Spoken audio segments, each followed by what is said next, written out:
Hola, hola! Bonjour tout le monde! Mon nom c'est Anne-Renée et avec mes fils Antoine et Nicolas, nous vivons au Mexique depuis août 2021. Il y a plein de gens qui viennent me parler en privé depuis que je suis partie pour le Mexique et qui me posent des questions sur la vie au Mexique. Puis aujourd'hui, je me suis dit que j'allais vous parler d'une des choses à laquelle je n'avais pas pensé vraiment lorsque je pensais de venir ici. C'est l'eau. Fait qu'on le sait qu'on ne boit pas l'eau du robinet au Mexique. On le sait quand on vient en tant que touriste. Fait qu'on boit de l'eau, puis il faut avoir la glace avec le trou dedans. Je sais ça depuis 1991, mon premier voyage au Mexique, où est-ce que j'ai appris ça. Mais il y a une grosse différence entre venir au Mexique en tant que touriste et vivre au Mexique. C'est vraiment deux choses très, très différentes. Premièrement, quand on vit au Mexique, on ne vit pas sur comment ça s'appelle? Sur un resort entouré, checké, machin. Donc, il faut trouver nos manières différentes de vivre. Alors, l'eau du robinet, on ne la boit pas, bien entendu.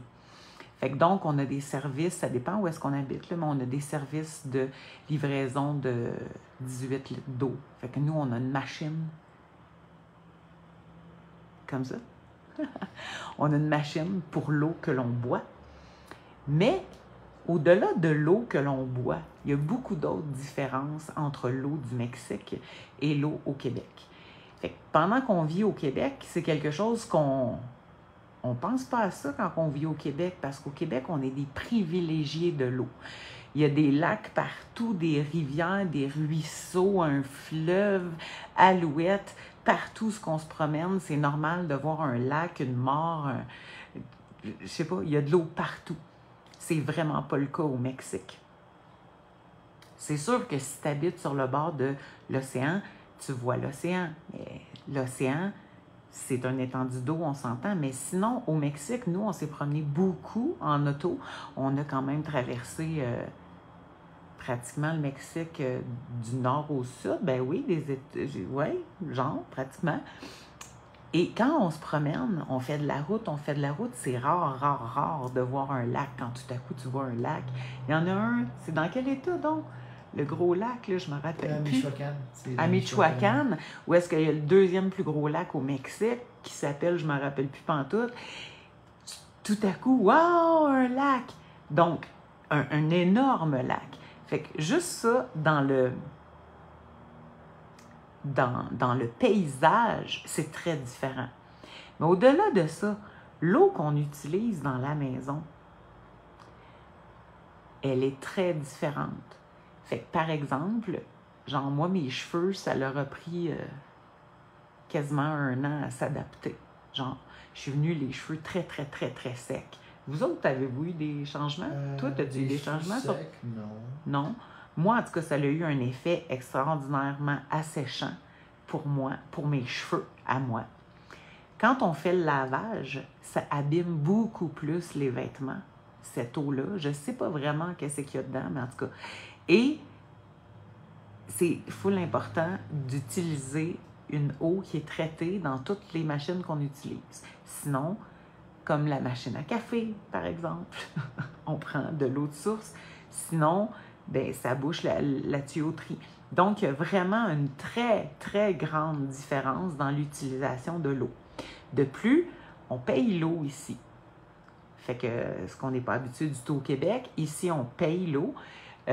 En général, ça me coûte à peu près 30-35$ d'eau par mois. Genre. Fait que c'est une eau, je ne sais pas trop ce qu'elle a, parce que ça dépend des places, mais c'est une eau qui magane beaucoup plus le linge. On le voit, les vêtements, les tissus s'abîment plus rapidement. Fait que moi, pour me laver les dents, je prends l'eau du robinet, là. J'ai jamais eu aucun problème relié à l'eau, mais je prends l'eau du robinet. Mais pour boire, c'est toujours l'eau de la machine, tout le temps. Fait que, et on paye l'eau, Et ici, toute l'eau chaude, il n'y a rien à l'électricité, parce que l'électricité, c'est très différent ici qu'au Québec aussi. C'est tout relié à l'eau, hein, évidemment. Mais, donc, l'eau chaude, c'est au gaz ici. Fait que prendre une douche pendant 15 minutes, là, à l'eau chaude, là, pas tant. Et comme les gens payent l'eau ici, en général, il n'y a pas personne qui se lave dans sa douche pendant 15 minutes à l'eau chaude. Fait qu'en général, les gens, ce qu'ils font, je crois que en Europe, les gens sont plus habitués à ça. Mais au Québec, on peut prendre notre douche, puis on laisse couler l'eau, puis on ne pense pas à ça. Ici, il y a des grandes différences. Fait que donc, on ne prend pas des douches, on se mouille, on se savonne, puis on se rince. That's it. Et généralement, les gens vont fermer l'eau pendant qu'ils vont se savonner parce qu'ils économisent sur l'eau. Fait qu'en tout cas, fait que ça, il y a une influence aussi sur la peau. Donc, la peau peut venir plus sèche, ça dépend aussi dans quel climat. Mais l'eau va avoir un impact beaucoup sur nos cheveux, nos ongles, notre peau. Moi, en tout cas, je l'ai vu, la différence.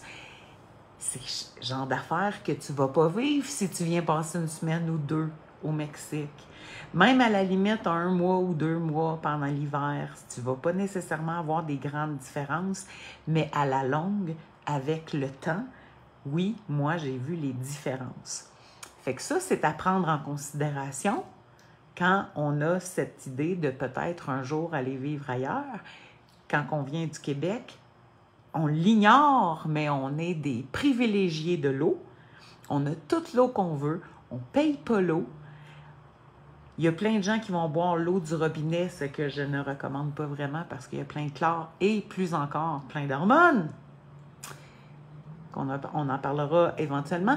Mais l'eau, on devrait prendre de l'eau de source ou de l'eau ionisée en général. Fait que donc, c'est une bonne idée de faire installer un filtre lorsqu'on est ici. Fait que voilà, je sais pas, peut-être ça t'intéresse, peut-être ça t'intéresse pas, mais c'est quelque chose à laquelle on ne pense jamais. Puis ce matin, je prenais ma douche, puis je me disais, faudrait bien que je leur parle de l'eau un jour ici. Le débit d'eau, tu sais, prendre sa douche avec un... C'est rare, le débit d'eau qui a de l'allure ici. C'est de la petite eau qui tombe rapide.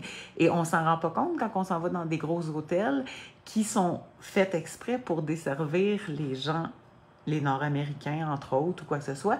Et donc, on offre dans les hôtels ce qu'on ne va pas retrouver dans la vie ordinaire.